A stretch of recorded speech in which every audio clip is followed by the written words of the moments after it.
Muchas gracias por asistir a este encuentro, a estas lecturas de la colección, un ciclo en el que nos hemos propuesto dialogar con algunos artistas presentes en las colecciones de TEA Tenerife Espacio de las Artes. Hoy tenemos a Laura González Cabrera, que le agradecemos su presencia aquí con nosotros, un poco aprovechando la exposición en la que participa Laura, la Galería Max Estrella en Madrid, y aprovechando su paso por Tenerife, pues hemos querido invitarla a este ciclo, en esa exposición ahora en Madrid, en un diálogo a tres voces, junto con Stéphane Couturier y Daniel Tejede. Laura tiene una instalación, un mural en aquel espacio, ¿no? Hace unos años, en 2018, también tuvimos ocasión de verla trabajar en nuestras propias salas, en el contexto de la exposición Modernismos Postmodernos que comisarió Ramón Salas para TEA. En este caso, una pieza sin duda muy interesante que dialogaba o que partía de un fragmento del poeta Francis Ponch. Hay que decir que el trabajo de Laura González Cabrera está, digamos, arraigado en una urdimbre de palabras, parte siempre de una manera muy pensada, muy casi pitagórica, musical, poética, a partir de muchas ocasiones de algunos fragmentos, de algunos textos poéticos que de alguna manera se traducen en la pintura que ella practica, ¿no? Es una pintura meditada, sopesada, que parte en cierto modo, de cierta racionalidad sobre lo escrito, pero en él encontramos, sin duda, elementos que tienen que ver con la meditación, con lo espiritual, con esa salmodia que a veces la palabra nos invita, ¿no? Nos invita a penetrar en esos espacios, en esos encuentros que son visibles en la pintura, pero que son también invisibles y tan llenos, tan cargados de sugerencias. Bueno, para nosotros es una pintora cercana, que hemos tenido ocasión de encontrar en muchas exposiciones, es frecuente, en fin, ver colaboraciones de Laura, pues la Fundación Canaria para el Desarrollo de la Pintura, en el CAN, en el Centro de la Regenta, la Casa Encendida de Madrid, en el Colegio Oficial de Arquitectos, en fin, en diferentes espacios que han podido acogerla en diversos formatos. Hay que decir que Laura está realizando en estos momentos una residencia, ha sido becada por el Ayuntamiento de París para un centro de artistas, Centro Le Récollet. Ella nos comentaba lo interesante de este lugar, donde hay realmente una cotidianidad artística muy viva, ¿no? Este gesto sencillo de salir a fumar o salir a pedir un café se convierte en una conversación, en un encuentro dialogado con otros artistas que están en este lugar, en este recinto, realizando sus trabajos. Por lo tanto, es un lugar también de enriquecimiento y de experimentación y de encuentros, ¿no? En fin, la idea es, Laura, que nos cuentes, que nos hagas un itinerario por algunos aspectos en fin, interesantes de tu obra. Me olvidaba decir, la obra de Laura González Cabrera está representada, por supuesto, en diversas colecciones, y nosotros en la colección TEA tenemos en estos momentos pues, dos piezas de las que luego hablaremos. Una de ellas, un díptico de la colección Los Bragales de Santander, que está depositada en este espacio. Muchas gracias, Laura, por contarnos tu historia. Gracias a ti por tu presentación, por la invitación, y gracias a todos los asistentes hoy, que muchas son, la gran mayoría, caras conocidas, que hacía tiempo que no veía y me alegra muchísimo. Y una de las cosas que más me gusta de esta disciplina que compartimos todas estas inquietudes es compartir, precisamente, porque como todos ya sabemos, es un trabajo bastante solitario y bueno, y una exposición de vez en cuando no es suficiente para dialogar y para poder compartir todo lo que se pasa por nuestras cabezas, que a veces es muy similar y da gusto también intercambiar con los compañeros. En este caso, pues tengo la posibilidad de hablar para muchos y estoy muy agradecida, Isidro. Y bueno, en mi presentación, espero no extenderme más de la cuenta, voy a hacer hincapié un poco en las bases de mi trabajo y luego haré un pequeño recorrido por obras anteriores teniendo en cuenta una mirada que parte de mi método de trabajo de considerar el texto como una imagen e ir acercándome con esta mirada zoom que tanto propicia las nuevas tecnologías de poder ver lo que es invisible a nuestros ojos, ya sean por telescopios o ya sean por microscopios, ¿no? Con las pantallas y todas las nuevas tecnologías, cómo eso de alguna manera ha permeado pues la mirada que tengo a la hora de abordar pues mi trabajo. Esto para aquí. Ok. Bueno, este es el último trabajo, lo he elegido para introducir la conferencia, porque, bueno, la pequeña charla que voy a dar, porque me parece muy representativo de una de las, digamos, preocupaciones o inquietudes que tengo a la hora de abordar lo que hago, que es la visión del arte, del plano, como un espacio que me permite adentrarme a un espacio desconocido. Ese espacio virtual, que en este caso está representado de una manera arquitectónica, se me invitó en este caso a hacer una intervención in situ al final de un pasillo donde había una puerta con dintel y yo hice como la proyección de esa puerta en la pared del frente. Esto puede ser catalogado por los historiadores del arte como abstracción geométrica, pero la verdad es que nunca me interesó la abstracción, sí el espacio, pero no la abstracción. Yo llegué a la abstracción por los números, porque me gustaban las matemáticas y de repente eso se convirtió en una obsesión por hacer permutaciones con colores y con grosores y con ritmos y me llevó un poco a la música. En este caso, también la palabra puede ser considerada una especie de arquitectura, ¿no? Aquí hay una palabra escondida, es una puerta detrás de otra puerta, detrás de otra puerta, y una palabra escondida. Y de hecho, la palabra escondida parto de una cosa tan simple como esto, ¿no? La palabra para mí en sí ya es una abstracción y esta palabra aún más. Esta palabra ya se las cuento, porque es difícil en tan poco tiempo de adivinarla, ¿no? Es Vavum. Vavum es una palabra que mi abuelo, que murió el mismo día que empecé a hacer este mural, me enseñó para que no olvidara nunca la generación del 98. Baroja, Sorín, Valle Inclán, Unamuno y los hermanos Machado. Entonces, mi abuelo era una persona extraordinariamente sensible, fue mi primer mecenas, la primera persona que me pagó dinero de producción para que produjera obra, la primera persona que confió en mí y quería rendirle un homenaje porque además Max Estrella es un personaje de ficción de Valle Inclán de Luces de Bohemia. Entonces me parecía que todo casaba, es como una puerta mágica, ¿no? De esta preocupación por el espacio, aquí tenemos una obra de la colección que es Verklagenacht en alemán, que sería Noche Transfigurada. Esta obra, que está en esta colección, parte de un relato personal, que es una de mis obsesiones es el espacio y los espacios virtuales, y otra es la biografía, la pulsión personal, ¿no? Las cosas que salen de las entrañas. Para mí no hay mayor desnudez que escribir. Me parece que jamás sería, creo que solamente una vez tuve la ocasión de leer un texto personal en público y me temblaba todo. Entonces, lo que se ve en mi trabajo a lo largo del tiempo es que cuanto más personal es la palabra, más personal es la experiencia, la que evoca la palabra que enseño, más encriptado y más me invita a esconder esa palabra, ¿no? Como a seleccionar, porque la criptografía no deja de ser simplemente una manera de seleccionar al lector, ¿no?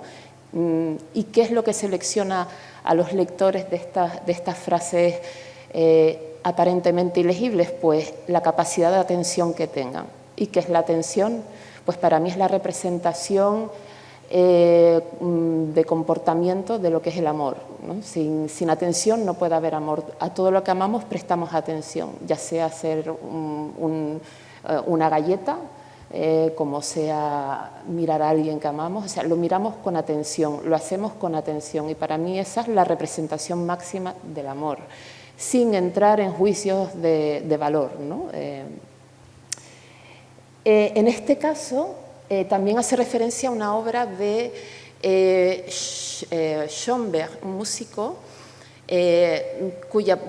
también me apasiona la música, y porque a pesar de la presencia de una exactitud muy exacta, valga la redundancia, para escribir esas notaciones, para articular todo ese lenguaje, lo que produce en el espectador es algo completamente que no se puede, digamos, medir, no se puede medir, es algo inconmensurable lo que te hace sentir la música, ¿no? Entonces, esa dicotomía entre la tensión, o sea, la exactitud y lo que no se puede medir es lo que me interesa de la música, de la notación musical y de todo ese proceso artístico.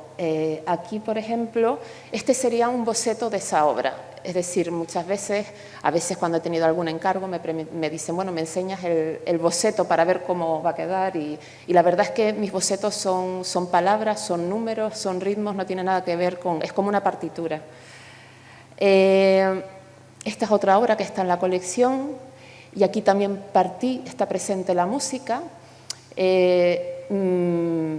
Parte del segundo movimiento de la Tombeau de Couperin, de Ravel, y lo que me interesaba es la composición musical, o sea, lo que es la fuga. Bueno, si hay aquí en esta sala alguien que haya estudiado música, sabe que son varias melodías que se entrecruzan y que todo lo que las notas que meta tiene que estar perfectamente argumentadas o insertas en esa melodía, y es un poco, aquí hay una palabra también escondida, pero se fuga directamente a través de los números, y de hecho haciendo unas diagonales que aquí se ve en el proceso antes de que se viera, aparte de que la apariencia en imagen, que es otro tema que me apasiona particularmente de la pintura, es que a pesar de tener una apariencia casi hecha por ordenador, cuando te acercas está hecha a base de gestos, y son gestos manuales y son gestos muy corporales.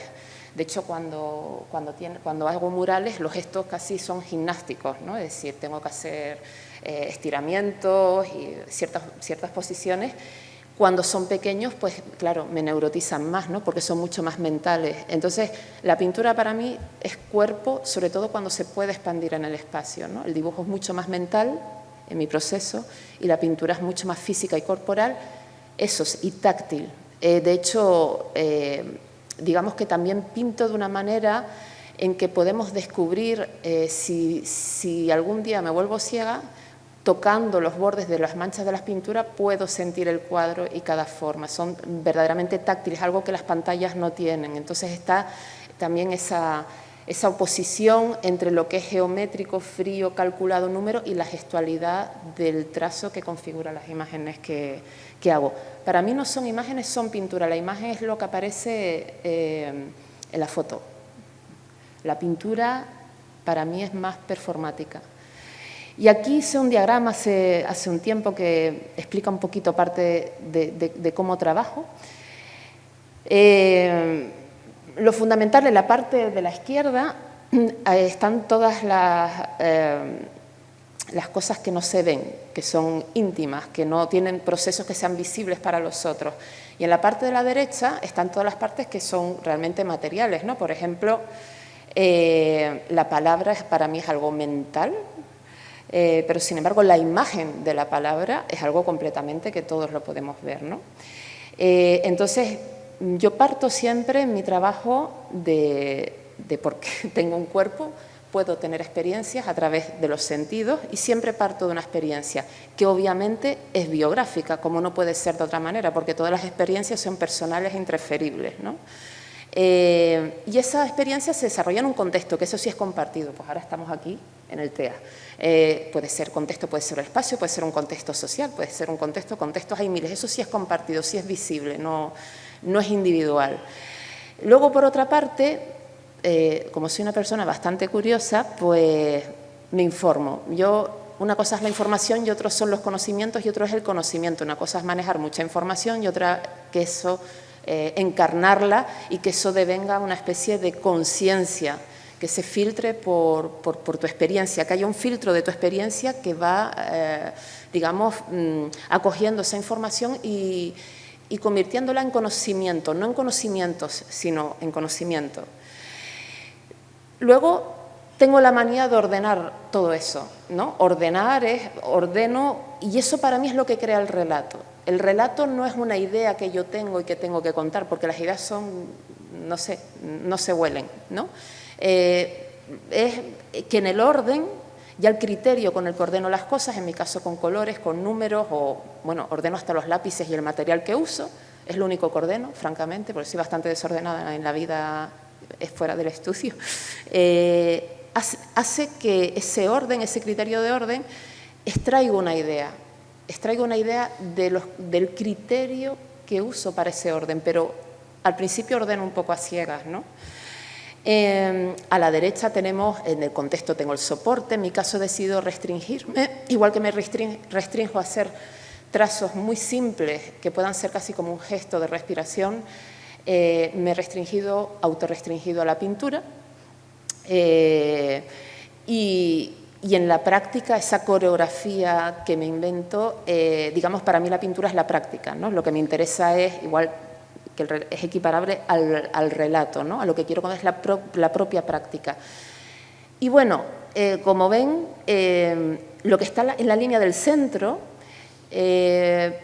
porque para mí el arte es un medio, no es un fin en sí mismo, es porque es mi filtro para vivir, ¿no? Entonces, lo que hay tenemos muchas motivaciones, muchos fines cuando creamos, ¿no?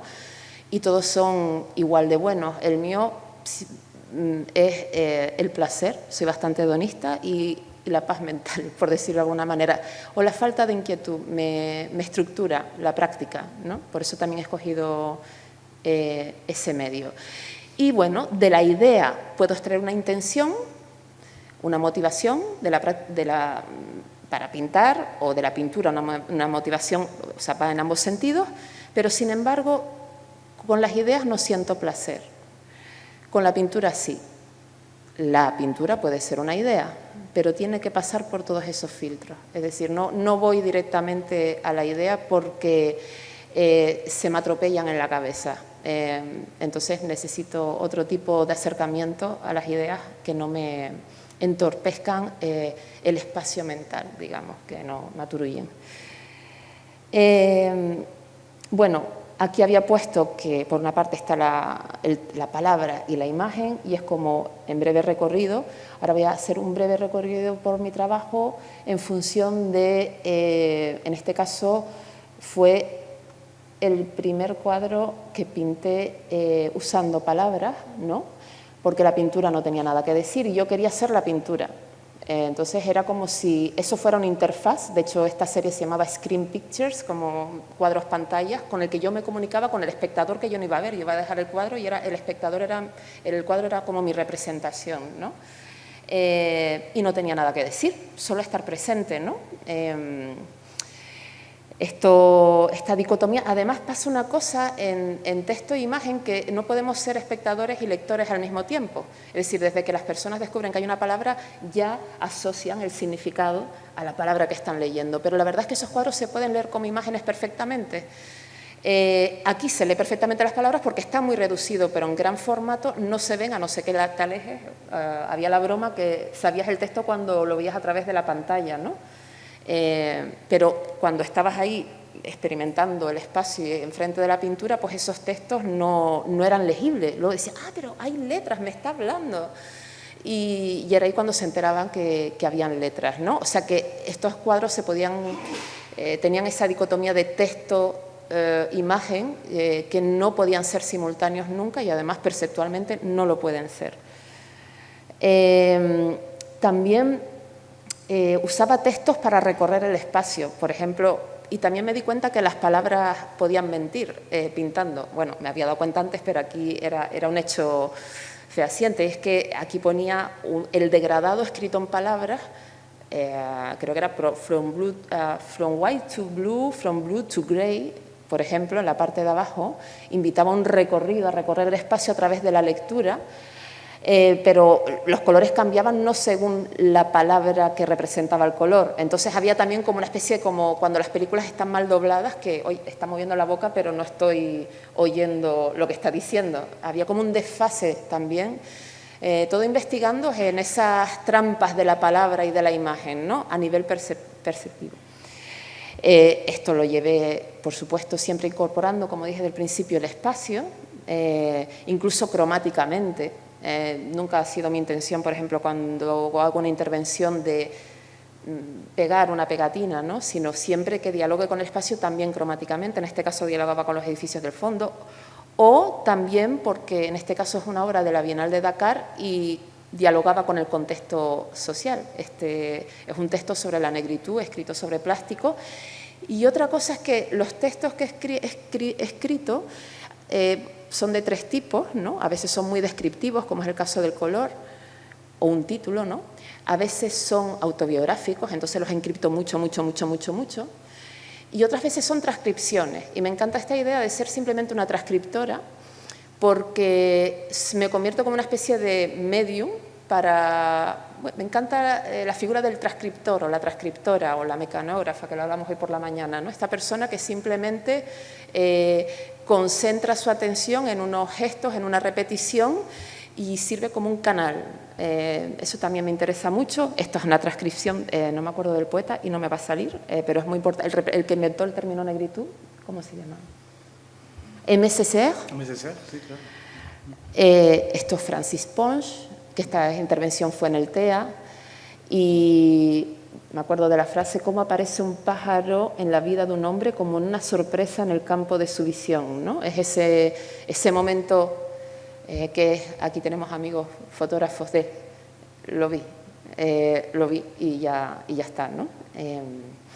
Francis Ponge me interesa mucho como poeta porque habla de parte de las cosas, no habla de parte de sus ideas. También era un gran incrédulo de las ideas. Él se imaginaba cómo hablaría una abeja, cómo hablaría la miel, cómo hablaría un vaso de agua. No trataba de interponer su mente o sus murmullos a lo que podrían decir las cosas per se, ¿no?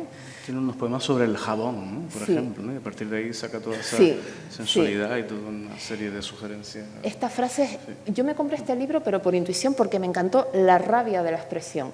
La rabia de la expresión, como me da rabia expresarme. Y ese título me llamó y es una joya, pero no tiene solo esto. Tiene método. Este, por ejemplo, es otro texto de Francis Ponge.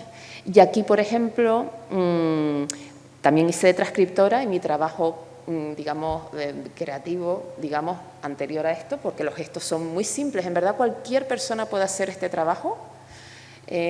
Lo que pasa es que es curioso porque cuando reduces tu pintura a lo mínimo, que es al mínimo gesto, al mínimo trazo, te das cuenta que todo el mundo tiene su trazo. Es como cuando en danza te dicen, mueve la cabeza así, un gesto, cuanto más simple es el gesto, más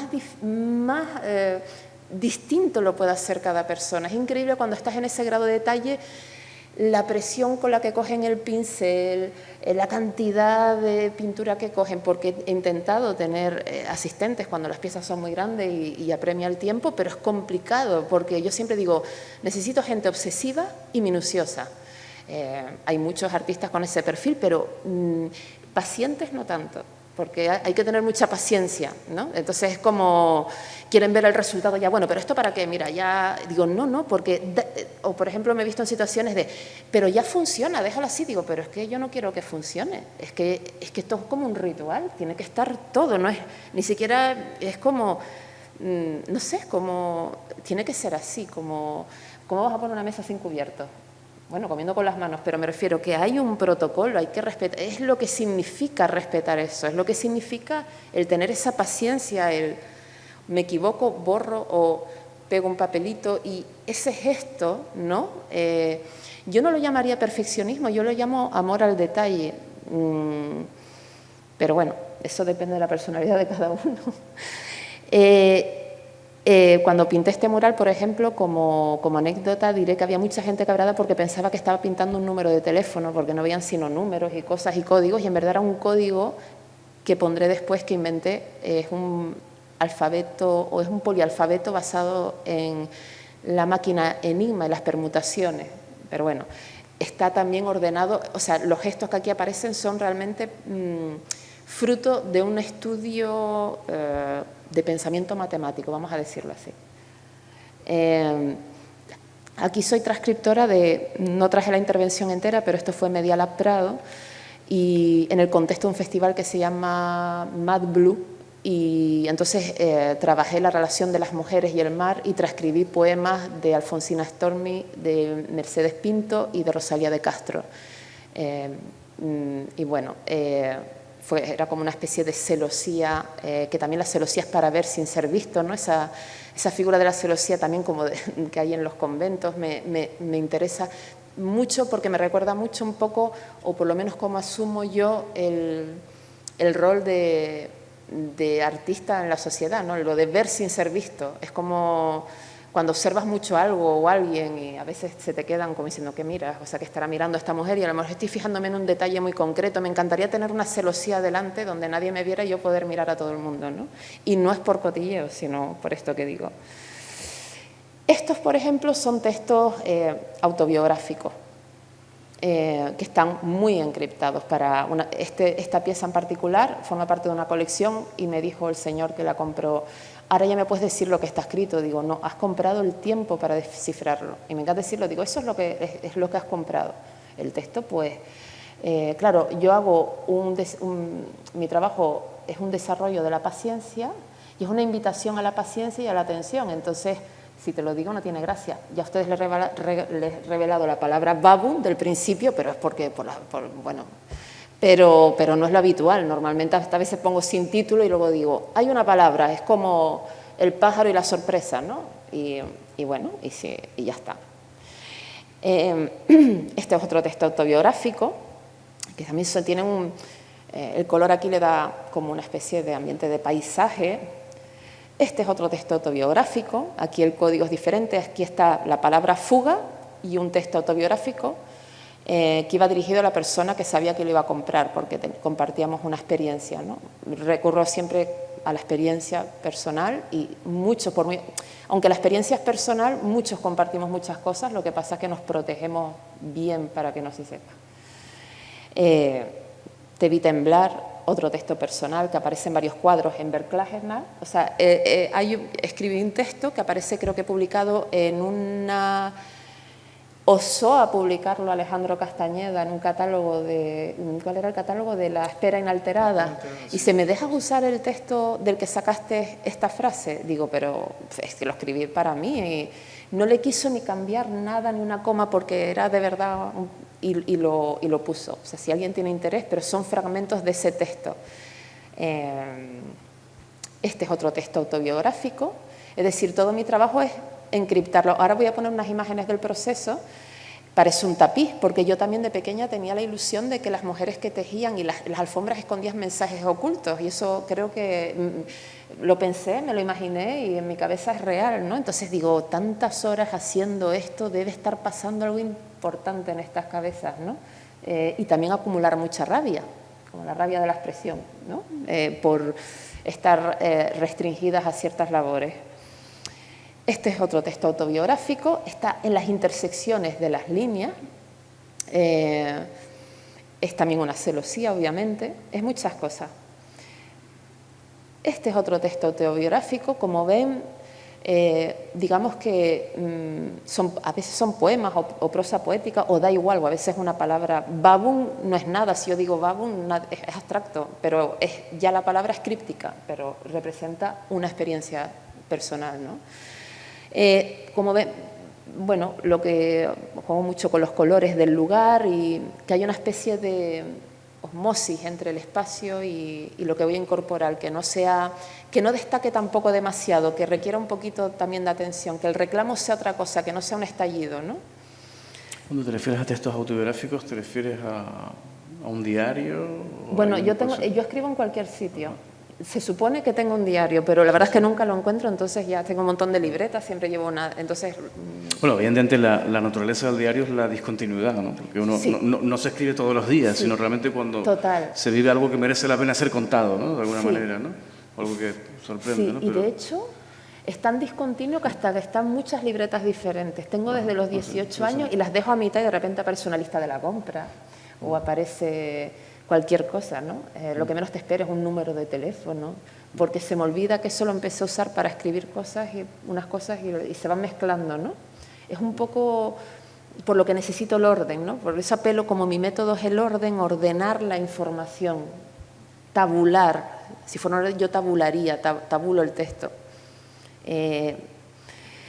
Este es una frase autobiográfica descompuesta en un código que les enseñaré. Esto está escrito con cal, porque la fachada del CAM antiguamente era de cal, luego se pintó de este color, que han pintado media las palmas de este color, y entonces yo luego pues lo pinté en cal otra vez. Es como una rejilla, como una especie de encaje también. Usé como letras, las letras de punto de cruz de los años 50, que tenía algunos catálogos, y me parecía que como ornamento también tenía su qué, ya que la fachada está bastante ornamentada. Si nos vamos acercando del texto, que lo podemos ver como una imagen, como un paisaje, hago un poquito más de zoom y la palabra es en sí el pájaro, es la señal, ¿no? Puede ser el título de algo, es como babum, ¿no? La palabra es una señal. Esto en particular fue la portada del catálogo On Painting, de una exposición que se hizo en el CAN en 2013. Y aquí también hay digamos, un pequeño secretillo, que es común, que es obvio que pone On Painting. Separé On Paint en dolor, ¿no? Lo puse en otro color. Es muy leve la diferencia, es prácticamente imperceptible y en verdad me da igual que el espectador no lo perciba. ¿Quién lo va a percibir? Estoy diciendo muchos secretos hoy, ¿eh? Alguien que preste muchísima atención y si no, no pasa nada. Es decir, pero bueno, me desvelo un poquito más hoy. Esto también forma parte de una serie de cuadros. Esto se expuso en Bibli, que te está aquí, Fernando. Preludio y fuga también forma parte de los dos movimientos de, otra vez, la Tombeau de Copegampas, porque cuando tienes una experiencia de la que siempre parto personal, en esa experiencia, en las mías muchas veces hay música, pero no solo música, hay personas, hay situaciones, hay colores, hay muchas cosas, hay mucha información por ahí pululando, ¿no? Entonces, yo la ordeno de una manera como muy estricta. En este caso, fue cuando empecé. La fuga es para mí una oblicua, ¿no? Obviamente, los puntos de fuga son líneas oblicuas, no pueden ser ortogonales la fuga. Y a partir de este cuadro empecé a utilizar como dato las diagonales, por lo que simbolizan y porque, no sé, lo sentí así. La diagonal implica más dinamismo. De hecho, se pintó una diagonal. La primera vez que se expuso se pintó una diagonal para acentuar son las letras cursivas, ¿no? Las que tienen prisa, las que salen corriendo, ¿no? Esto también es una obra que es una palabra que repetía mucho. Me di cuenta que repetía mucho sin darme cuenta en los relatos la palabra antes. Hice permutaciones y me salió un poema, ¿no? O sea, permuto colores, permuto líneas, permuto letras, antes, satén, tensa. ¿Qué quiere decir? Pues muchas cosas. A quien se las diga y a quien no tampoco pasa nada. Entonces ahí hay un juego de orden de color, de orden de palabras, de orden de números, porque todo esto yo lo hago primero en números, que son los bocetos. También está el encuentro con la lengua francesa, por ejemplo. Aquí hay dos palabras. Esto es de una exposición que se llamó Refugio, que hice en Badajoz. Y entonces estaba formado principalmente, el corpus eran tres cuadros de gran formato, donde aprendiendo francés me di cuenta de las letras que coincidían, por ejemplo, entre refuge y refugio o fuga y fugue. Habían letras que coincidían y en función de eso inventé estas formas de dos vasos comunicantes, ¿no? Que por supuesto simbolizan una relación con el otro. Bueno, se colocaron en la exposición como si fuera también una especie de partitura, ¿no? Aquí ya es más evidente el uso de las diagonales. Y Esto es lo mismo jugando, estos son dos lenguas que se van fusionando. Digamos que la palabra aquí son hirondelles, golondrinas, y las letras que coinciden, esa intersección de letras es lo que hace que se desarrollen estas formas, ¿no? Y también el hecho del borrado, de quedarme con solo lo táctil. O sea, los cuadros en blanco es la estructura dibujada solamente por los bordes. Más cuadros de fuga, estuve fugándome mucho tiempo, como ven, con números. Y esto, por ejemplo, sería una partitura de fuga. O sea, que la palabra es el señuelo de algo que ha acontecido o algo que va a acontecer. A veces esa palabra me viene a la mente cuando está pasando y no sé por qué, pero no se me quita y sé que cuando pasa el tiempo, sé que representa, sería el título, si se hiciera una película, si yo me hiciera una película o si escribiera un capítulo de mi vida en ese momento, tendría ese título, ¿no?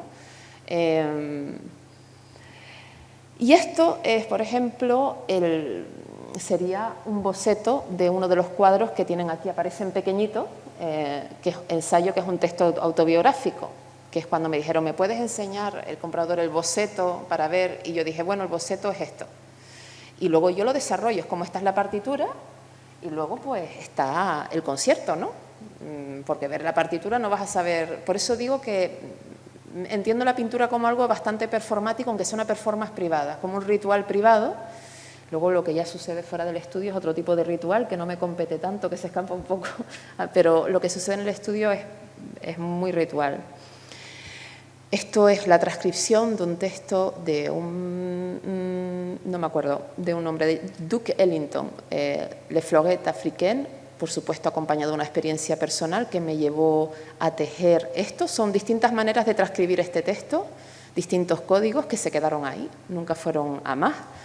A veces esto por ejemplo es el mismo texto de Robert Wyatt, un músico que me apasiona, porque la voz y la música son la misma cosa, están en perfecta sintonía. Su canción Marianne. Primero escribí las letras y luego traté de traducir esas letras a ritmos cada vez más, digamos, esquemáticos. Y si nos acercamos más, pues si vamos del texto a la palabra y si vamos de la palabra a la letra, pues nos quedamos casi con... La letra es un sonido, es la representación gráfica de un sonido. Y esto es lo que hay debajo de ese cuadro que ven en pequeñito. O sea, es un cuadro hecho por muchas capas, de hecho los imprimo yo, porque en la imprimación se me van ocurriendo cruces, ideas, está tratado realmente como un tapiz desde el principio. Yo me acuerdo que cuando... una cosa que se me grabó fue cuando estaba estudiando en primer año de carrera. A mí no me gustaba la escultura porque me hacía daño en las manos, en fin, era muy pesada para mí. Y entonces estuvimos unas clases de modelado y había que hacer como unas esferas, ¿no? Entonces dije, bueno, unas esferas, hice así, como hacemos de pequeños de plastilina, la hice. Y digo, bueno, ya está, lo entregué, ya que me ponga nota, porque digo, se están riendo a mí, me piden que haga una bola, pero si yo estudié, ¿cómo se llama? Estudié ciencias puras en el instituto y me gustan otras cosas y más mentales y me dicen que haga una bola. Y entonces cuando fui a la profesora, se lo entregué y ella tenía una esfera en la mano, dice, coge tu esfera, dice, ahora coge la mía, y me hace la mano, pum, cierra los ojos. Digo, ¿sabes qué diferencia entre tu esfera y la mía? Y le dije, ¿cuál? Porque las dos eran redondas, por fuera me dice que esta esfera fue esfera desde que tenía 3 milímetros y la tuya era un bloque que redondeaste. Para mí eso me ha acompañado siempre. Es decir, cuando empieza una obra, tiene que ser obra desde el principio. Si me muero al día siguiente, tiene que tener sentido ya donde la dejé. Entonces tiene que ser bola desde el principio, tiene que tener sentido desde el principio, aunque solamente haya puesto 2 rayas. Y es algo que lo aprendí porque lo toqué. Es decir, no está el aspecto intelectual solamente, sino está el aspecto táctil, el aspecto del cuerpo, ¿no? Se me incrustó. Y bueno, todo esto es lo que hay, realmente es una trama, una ordimbre hecha con imprimación, luego dibujada, luego pegaba letras y luego ya no se ven las letras, claro, pero todo ese trabajo está ahí, ¿no? Este es el polialfabeto que inventé para hacer muchos de los murales que han visto decodificados, y bueno, está inspirado en la máquina Enigma. Entonces son, pues creo que eran 32 permutaciones posibles, porque en verdad, bueno, aquí tenemos un matemático. La letra no la consideraba con una letra, sino cada letra tiene, por ejemplo, un palo, y un palo compuesto por 5 casillas. ¿Y de cuántas maneras se puede rellenar 5 casillas? ¿En qué orden? ¿Cuántos? Y todo eso, o sea, está pensado vertical por vertical, de alguna manera. Cuando no sé qué hacer o quiero entrenamiento, es como quien va a correr, me pongo a diseñar abecedarios y a inventarme abecedarios, ¿no? Este es otro abecedario, que aquí estaba un poco investigando las formas que ocurrían si se les iba desplazando de sitio. Y aquí estos otros abecedarios, que son más recientes, esto no está ordenado cronológicamente en nada, o sea, lo he ordenado de otra manera, porque en verdad todo tiene que ver. Creo que lo que yo hago es algo circular, ¿no?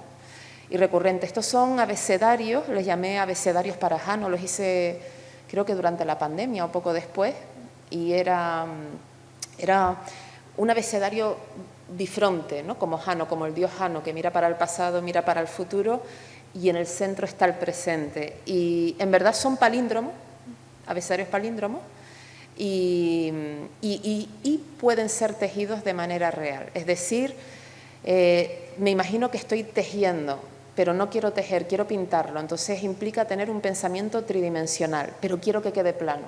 Es decir, siempre en esa dicotomía es, esto es un plano, yo voy a tratar un plano, pero mi pensamiento es tridimensional y estoy creando un espacio virtual, porque no estoy usando la perspectiva cónica ni ningún tipo de perspectiva, es una perspectiva virtual de lo que sucede. Es decir, si estos abecedarios se le diera la vuelta, aparecía su negativo, ¿no?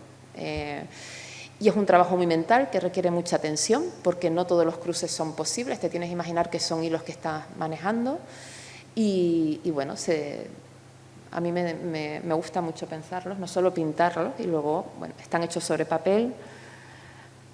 Y por último pasamos de la letra pasamos al gesto, que es la mínima expresión, ¿no? Es el rastro. Yo empecé a meditar sobre la importancia del gesto, no tampoco a través de las artes, sino me vino cuando mi abuelo murió.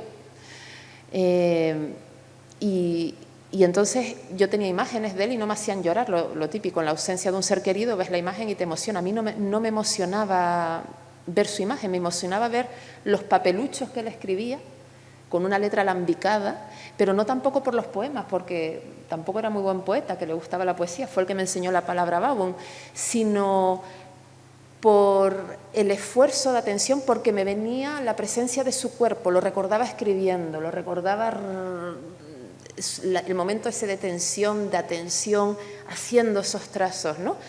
Y entonces veía la imagen de sus poesías y me venía a la mente pues ese cuerpo, ¿no? Ese cuerpo que escribía, más que en una imagen fotográfica. Y entonces, por algún motivo, empecé a trabajar simplemente con gestos, el mínimo gesto, un código binario, ¿no? Como el de las tarjetas perforadas de los telares que llevaron a los inicios de la computación. Y en verdad es que no inventaba nada, era una transcriptora de algo, de gestos. Esta obra se llama Opus, era como una planta, estaba hecha por módulos, con papel de oficina, están destrozadísimos, es la obra que más he expuesto en mi vida, ha estado hasta en China, pero es muy precaria. Y lo que me interesaba es, yo me acuerdo que cuando lo explicaba antes era como los que han visto Forrest Gump, que me imagino que serán casi todos, cuando empezó a correr y no pudo parar, ¿no? Yo tenía un estudio en ese momento de 5 metros cuadrados, y tenía que llenar una exposición enorme en el SAC, y digo, bueno, pues pintaré por módulos. Nunca vi la obra completa hasta que no expuse, porque tenía que memorizar lo que había hecho en el módulo anterior. Entonces tenía unas consignas muy estrictas. No había acierto ni error, sino maneras de cómo llenar el espacio. Y eran de 2 en 2 o de 1 en 1. Y el color iba por un camino y la secuencia numérica iba por otro. Y me tenía que acordar, cuando me equivocaba no pasaba nada, se modificaba la secuencia, y eso era lo que hacía cambiar la forma. Y así me quedó esta obra, que no sabía el resultado hasta que no la vi al final, ¿no? La verdad es que fue muy emocionante, pero tenía mucho miedo de exponer eso, que no sabía cuál era el resultado. Fue como tirarse al vacío, algo así, ¿no? Y bueno, se ha puesto, pues sí, no tengo la foto de todas las intervenciones, pero Coruña, Huelva, Tenerife, Las Palmas, China, creo que han sido, y ahora mismo están en Córdoba, pero no están expuestos, están guardados, no sé en qué condiciones, porque el papel era de 90 gramos de oficina y es bonito que sea así, no sé, igual habrá muerto ya esta obra, pero... y luego en cada sitio se iba adaptando al espacio, podía seguir pintando módulos, memorizaba dónde... Digo, quiero continuarlo por aquí, era como una planta, le cortas y puede seguir creciendo y se puede seguir adaptando. Era una enredadera, ¿no? Era muy orgánica, a pesar de ser tan metódica. Esta obra, esto, por ejemplo, es visto de cerca, pues ahí se ve un poquito... aquí no hay rebabas porque era acuarela, pero el peso de la gravedad en el pigmento, ¿no? Y cómo se arrugaba, también se podía leer con las manos el papel porque se abombaba, como no estaba preparado, entonces también era como un código braille, ¿no? Lo tocabas y dices, mira, aquí hay dibujo, aquí no, aquí hay dos, aquí hay uno. Este es otro tipo de gesto, de otra época, más actual, que está inspirado en el skyline de La Gomera, porque esto fue un encargo, y en el trenzado, en todas pues, esas labores manuales y artesanales. Es para un centro sociosanitario de La Gomera, y entonces, como me interesa la lentitud del trabajo manual, traté de hacer un homenaje a todas estas personas que han trabajado con las palmeras, particularmente a las mujeres en el trenzado de la cestería. Pero no solo, porque también se extrae el guarapo, es decir, es como un símbolo. De hecho, todas las personas mayores lo reconocían. Digo, esto me pareció, bueno, que era uno de mis objetivos, que él hablara, o decir, sí, bueno, es abstracto, pero no es abstracto, porque todo el mundo reconoce este patrón, todo el mundo sabe, y además parece que hay viento, todo el mundo sabe trenzar, ¿no? Por supuesto que para hacerlo estuve mirando cómo se hacían trenzas de 4, de 5, de 6, calculando ángulos, hice muchos bocetos y también adaptándolo a los colores que me interesaba, que para mí eran representativos de la zona y alguno que destacara un poquito más. Y aquí se ve de cerca, o sea, también tienen esa cualidad que en cualquier fragmento puede ser un cuadro, ¿no? Es decir, que un poco lo vimos en la obra anterior, que yo cogía un fragmento de opus, de la obra de papeles, y ya puede ser una pieza, pero en verdad yo creo que el uso de las pantallas nos ha condicionado, por lo menos a mí, a fijarnos más en fragmentos, y es otra mirada, ¿no? Y un poco es el tipo de estructuras que realizo de las que si las corto pueden funcionar, ¿no? Como la bola que empezó siendo bola cuando tenía 3 milímetros, ya es una bola. Bueno, la puedo hacer de 25 o de 2 metros, pero ya de pequeñito ya tenía significado, ya era el origen de algo. Y bueno, este es un poco, estas fotos explican la corporalidad de la pintura cuando se realiza en grande, ¿no? Pues no es lo mismo un gesto como los cuadrículas de 2 milímetros o de 2 centímetros que un gesto tenga 75 centímetros, 1 metro, que lo tengas que hacer pasando la menor cantidad de veces posible para que no se ensucie la pintura, aunque solo estés usando la planes, ¿no? La pintura, cuando te fijas de cerca en ella, tiene su propia vida, la materia, ¿no? Entonces, extenderla, por ejemplo, yo cuando he ido a museos, o cuando voy a museos como más clásicos, ¿no? Yo veo, no me fijo en la imagen que está representada, me fijo en cómo extienden la materia en la superficie. La imagen, bueno, me interesa lo que representa, pero me interesa más cómo está la interacción de la materia con el soporte, que lo que está representado ahí. Y bueno, esto también, aquí son gestos, esto es un poema. Esto se expuso en la Fundación Juan March y me hicieron como una fichita y me relacionaron con el constructivismo ruso, que me pareció muy gracioso y me gustó, pero claro, yo digo, bueno, pues sí, pues seré, bueno, pues no sé. Yo desde el principio dije que nunca manifesté especial interés por la pintura abstracta, tampoco desprecio, al contrario. Yo llegué a estas formas por otros lugares, ¿no? Que no son los que marcan la historia del arte ni ese tipo de estudios. Entonces, claro, ahora entiendo que sí, que las formas tienen un qué, ¿no? Con el paso del tiempo. Lo que ven esto, bueno, es que, espera, es que estoy viendo la otra imagen, esto es el constructivismo ruso, ¿vale? Y esto son los bocetos. Cómo yo llegué a esas formas es por un poema sefardita de Clarice Nikoinski, donde repetía muchas i y las permuté por formas geométricas. Y de hecho hay una fórmula que acompaña estas fórmulas y que la escribí en el proyecto. Por este proyecto me dieron un premio. Me pidieron que escribiera, bueno, como en todos los proyectos, un poco la idea y tal, no sé qué, y yo escribí solo fórmulas matemáticas inventadas por mí, por si yo quería reproducir esto más veces. Yo puedo transcribir con este código todos los textos que yo quiera, hasta que me canse.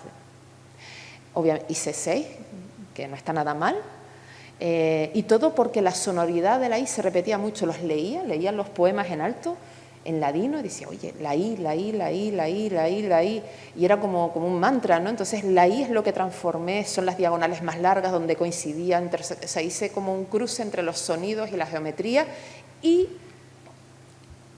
en la primera parte están los poemas señalados, en la segunda está ya el código de diagonales, y luego y de ahí surge el constructivismo ruso. Y entonces hice 6. Bueno, son gestos, ¿no? Ya son gestos. Esto era obra sobre papel. Hay veces que hago dibujos como atrapapalabras, les llamo yo. A lo mejor por casualidad me aparece una palabra por aquí, pero si no me aparece voy simplemente a trenzar el espacio y a hacerlo cada vez más pequeño, hacer un espacio donde algo pueda desaparecer, ¿no? Como solamente con gestos. Porque al final, cuando ves una palabra, aunque no sepamos un idioma, si viene un extraterrestre como estos símbolos, estos mensajes que se analizan, un lenguaje escrito son simplemente ritmos. El pensamiento matemático simplemente se trata de tener suficientemente atención para descubrir patrones. Y podemos descubrir patrones de todo tipo, en los comportamientos de las personas, en los grafismos de los lenguajes. Es decir, los patrones están por todos lados. ¿Qué pasa? Que los patrones normalmente los necesitamos para prever, para anticiparnos, ¿no? Pero a mí lo que me interesa de los patrones es como descubrir, es crear patrones y sobre todo saber que por muchos patrones que descubras, estamos abocados a la incertidumbre. Es decir, eso no me va a salvar, no puedo anticipar nada con los patrones que descubro, ¿no? Estos dibujos tienen, esto ya es llevado a pintura, en el proceso, esto es pintando, es decir, lo lleva a díptico. Aquí hay una palabra escrita, pero el origen era sin palabra. Decidí ponerla un poco al final porque estaba reconciliando opuestos, ¿no? En verdad, estaba reconciliando dos direcciones opuestas. Y está la urdimbre y bueno, y el centro, este cuadro se llama El manto de armonía, tiene 3 metros y estuve 5 meses haciéndolo tranquilamente y no sé qué más decir de estos ¿De alguna colección? Este cuadro ahora mismo está en proceso de venta, no está todavía, está en proceso de... se expuso en la última exposición que hice en Ángeles Baños, en Badajoz, se expuso en Arco este año y está en proceso de compra, pero me da pena que o sea, no sé si... Es una de las obras que... Porque se iría a México y no quiero que se vaya tan lejos. Es que para mí es simbólico, representa un proceso de recuperación de algo. Armonía era la hija del dios de la guerra y la diosa del amor. Y la cosa es que es Venus y Marte, ¿no? Ares y Afrodita. Y tuvieron una hija, Armonía. Y esta señorita, esta hija ilegítima, resulta que se casó mitológicamente con Cadmo, que es el que introdujo el abecedario según la mitología, que era un fenicio. Se lo entregó en su boda y es el último momento donde los dioses mitológicos compartieron espacio con los humanos, porque ya con las letras podían ser inmortales, ¿no?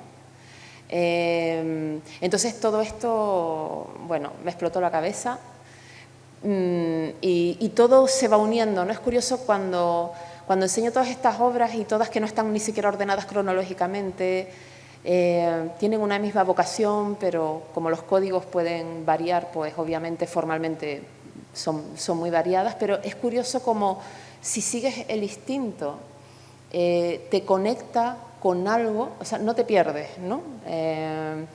Es curioso porque yo no sabía que, o sea, a mí me interesaba la contradicción, porque me encanta la mitología, todo tipo de mitologías, ¿no? Y todos los arquetipos. Pensaba que esa contradicción, esa posición entre Marte y Venus, nada tenía que ver con el lenguaje, pero resulta que sí, que tiene que ver con la primera persona que tuvo en sus manos, según Heródoto, las primeras letras del abecedario que eran finas como alas de mariposa. Me quedé alucinada porque es como cerrar el círculo, ¿no? Por eso no, o sea, por una parte me gustaría que se vendiera, pero por otra parte me gustaría que se quedara más cerca, por lo menos en España. Supongo que para un artista como tú que trabaja con tanto tiempo, sí, ¿no? Con esa suerte de espera y de paciencia a la que aludías, bueno, al final es un pequeño duelo también, es una alegría, ¿no? Que se vaya una colección, pero siempre ahí se va algo de tu biografía, ¿no? Porque aunque parezca que sean obras tan matemáticas, en el fondo nos has estado contando que está tu experiencia personal ahí un poco, ¿no? En esos trazos, ¿no? Y personal en todos los sentidos. Sí, lo que pasa, lo dije desde el principio, por eso quería poner ese diagrama, que no parto. Lo que pasa es que cuando pones números y geometría de por medio, la geometría sale de los números, del pensamiento, no sale directamente de las formas, ¿no?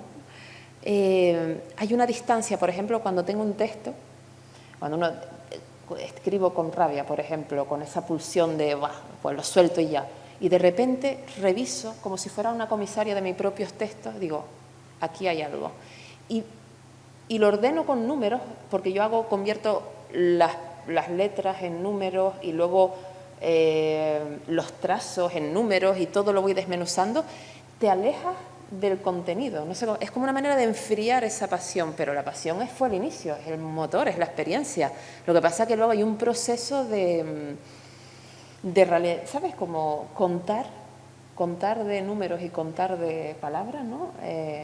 Las dos ahí al unísono, pues contar con números te aleja, ¿no? Estás ya manejando otro lenguaje. Una abstracción, ¿no? Sí, y te aleja de esa pasión que a veces es molesta, es perturbadora, porque yo aspiro, como puse en el diagrama, a la ataraxia, como decían los griegos, y bueno, pues me ayuda a, digamos, a equilibrar mis pasiones.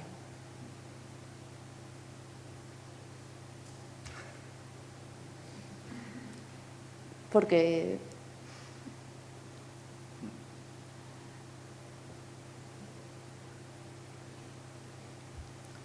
y luego hay una cosa curiosa que comentabas antes, porque hay un encuentro ahí entre esta pintura pensada, esta pintura pitagórica, numérica, racional, por tanto, ¿no? Llevada a un extremo, ¿no? en ese pensamiento, ¿no? Cada cosa precisa. Sin embargo, antes hablabas del gesto, y el gesto es azar, es sorpresa, es llamarada, ¿no? del pensamiento pictórico. es irrepetible. Claro, el azar, ¿no? ¿Cómo entra el azar ahí en tu obra, en ese pensamiento, en esa pintura pensada, ¿no? ¿En qué medida está el azar, ¿no? El azar está... A veces pasan cosas dentro del cuadro que lo cambian. Por ejemplo, en la obra que acabo de hacer, la que puse al principio, no tenía ni idea de cómo iba a ser el centro. Digo, me dejaré llevar. Siempre dejo espacios para, sobre todo cuando son obras in situ, no lo llevo todo cerrado, sino hago como el esquema, tengo el código, pero dejo que se desarrolle in situ, ¿no? De todas maneras, ya cuando expones, ¿no? Cuando te dan un contexto, te tienes que ceñir mucho a lo que te piden. A mí me hubieran dejado más tiempo en la galería, lo hubiera pintado toda la galería, ¿eh? Porque esto es como, lo veo aquí, ahora lo veo aquí, tal, pero normalmente nunca hay ese tiempo, te tienes que ceñir. Entonces, el azar, para ser eficaz en contextos exclusivamente profesionales, no en el estudio. En el estudio también soy profesional, pero soy más que profesional, ¿sabes? No puedes tanto. En el estudio sí. El azar está más en el pensamiento, considero. En mi trabajo no pienso mucho, o sea, me dejo guiar mucho por el impulso, la palabra que aparece. No digo, ¿y qué querrá decir? Y no sé qué, no. Me viene. Tengo que desmenuzar los números. ¿Dónde están? No estoy leyendo y leyendo. No. Es algo mucho más impulsivo lo que me hace desarrollar todo esto, ¿no? Toda esta maquinaria. Y luego los números pueden ser muy racionales y muy mágicos, ¿no? Hay, vamos, grandes recetas mágicas con números. Yo creo que para mí los números están muy ligados a la magia, al hermetismo, para mí sí, son como alquímicos. Lo que pasa es que sí tienen varios aspectos. Los números son tan abstractos. Para mí palabra y número y color es lo mismo. ¿Y cómo te planteas un concepto fundamental, que es la escala, ¿no? Recuerdo ver en la galería de Fernando una pintura blanca, ¿no? De un formato más bien mínimo, más bien pequeño, ¿no? Estamos acostumbrados a ver tu pintura en formato mural, ¿no? Me interesa también un poco esto, ¿no? Como... Yo pintaría siempre lo más grande posible, porque disfruto más. Y uno de mis objetivos es el disfrute, ¿no? Pero objetivamente hay cosas muy pragmáticas que me impiden pintar en grande. Una es el espacio, no me gusta acumular cosas, por ejemplo. No me gusta acumular, pues bastidores, me molestan los objetos un poco, ¿no? Y entonces muchas veces para que poder transportarlos con facilidad, simplemente los hago pequeños. Simplemente por eso. Yo haría todo en grande, me encantaría tener una nave, extender una tela, estar pintando 2 años una misma tela, bailar allí, lo que sea. Pero bueno, donde pinto me voy adaptando, soy bastante nómada, entonces lo que no puede ser, por ejemplo, es, pues no puedo trabajar porque no tengo las condiciones. No, cualquiera, mira, da igual, como si tienes un trozo de carbón y cualquier cosa te puede servir para trasladar algo que tienes en tu cabeza y materializarlo. Me gusta mucho que la sofisticación sea la justa y necesaria. Soy bastante austera en los medios también. Me gustan los materiales de buena calidad, eso sí lo tengo que confesar, como la comida de buena calidad. Me encanta el jamón ibérico, lo tengo que confesar. Me encanta el lino de belga, me encantan los pigmentos buenos, buenísimos, carísimos. Soy una sibarita para eso, pero eso yo no lo considero sofisticación, yo lo considero otra cosa. Soy sibarita, pero sofisticada es otra cosa. Entonces, puedo pintar, por ejemplo, en París, mi espacio es más pequeño, digo, a ver, ¿para cuánto me da esto? Bueno, lo que hice con el dibujo ese grande que terminó midiendo 27 metros en La Coruña, pues fue creado en un estudio de 5 metros cuadrados. Ya buscaré la manera de hacer algo grande por trozos, ¿no? Entonces, esos tamaños pequeñitos me gustan cuando viajo. Siempre me llevo mis lápices, mis pinturas, da igual que esté en una habitación de hotel, nada me puede... No quiero que nada sea un impedimento para frenar esa pulsión que necesito esto. Una pintura grande requiere de mucha más infraestructura. Entonces, los cuadros pequeñitos se deben más a ese tipo de cuestiones que a una voluntad decidida de esto tiene que ser en formato pequeño. Se debe a una cuestión totalmente práctica, ¿verdad? Práctica, sí. No sé si alguien quiere intervenir, hacer algún comentario. Yo para finalizar, no sé si tenéis alguna otra diapositiva, creo que no. No, me olvidó meter algunos de los últimos dibujos, pero da igual. Sí, me gustaría brevemente si nos puedes contar algo de esa experiencia parisina en la residencia, ¿no? Un poco... Bueno, es muy interdisciplinar y porque no solamente hay artistas visuales, ni muchísimo menos, digamos que son 80 apartamentos, es para investigadores. Hay desde profesores universitarios, hay médicos, hay biólogos, hay músicos, hay poetas, hay artistas plásticos, somos el 10% de las residencias. La condición es ser extranjero, es que Francia es un país maravillosísimo porque te trata mejor si eres extranjero que si eres francés, esa es la realidad. O por lo menos esa es mi experiencia y no sé que no soy la única que lo pienso. Y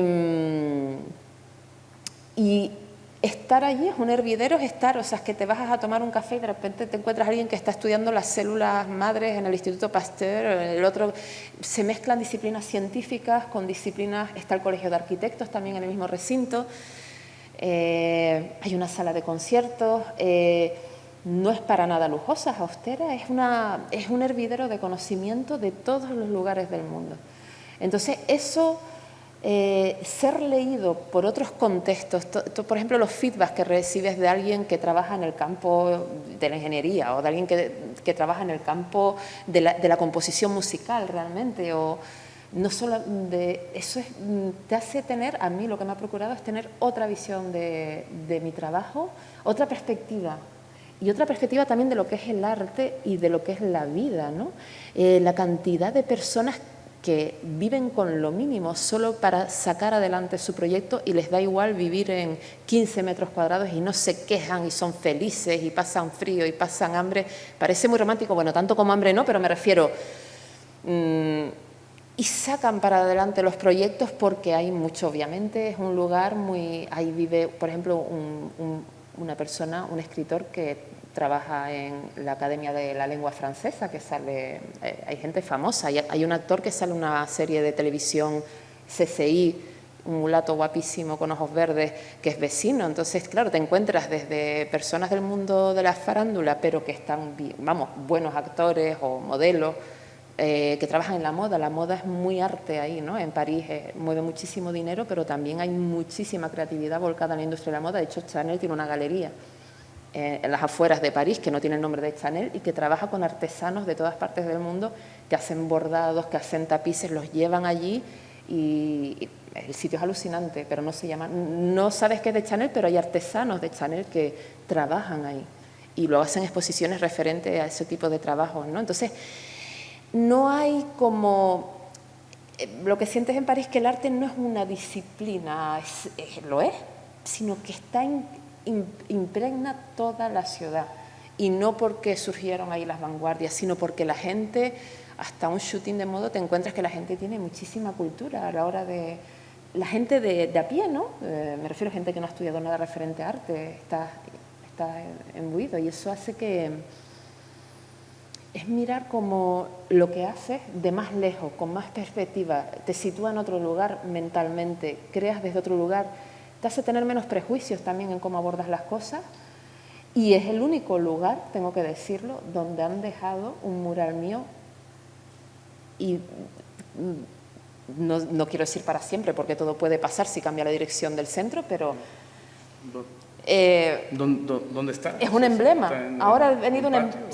Sí, está en el centro, sales de la Gare de l'Est, lo ves, dice, ahí está Recollet. Sale hasta en un libro que escribió Dany Laferrière, ya sale como un emblema del edificio. Es muy acogedor. Hay muchos refugiados políticos, ahora mismo hay muchos refugiados políticos de Rusia, de Ucrania, de Turquía, de países totalitaristas, y también en su momento, la primera vez que fui, en el 2019, estaba lleno de brasileños huyendo de Bolsonaro, inteligentísimos, algunos ya se quedaron a vivir allí, de distintas disciplinas. Y entonces, claro, te das cuenta de cosas como más vitales, ¿no? El arte no lo ves como una práctica que hago para desarrollar mi mente, es imposible. La gente se juega la vida por poder seguir librepensadores y llevar sus proyectos adelante, ¿no? Y se van hasta con niños, hay bebés y todo, ¿no? Entonces es muy inspirador, vitalmente y por supuesto, también conceptualmente, ¿no? A nivel de ideas e intercambios reales. Hay gente muy, muy buena allí. 80 apartamentos. Es una ciudadela. El Marqués de Sade escribió allí. Pues te deseamos una buena continuación en tu trabajo, en esa estancia parisina. Simplemente, Laura, darte las gracias por tu presencia aquí, por contarnos y desvelarnos tantos secretos de tu pintura. A lo mejor me he desvelado demasiado. Y nada, agradecer a todos los asistentes. Por cierto, el martes 7 inauguramos a las 7 de la tarde la colección dedicada a Óscar Domínguez, que hemos titulado Dos que se cruzan, por si pueden asistir este próximo martes. Muchas gracias a todos. Gracias.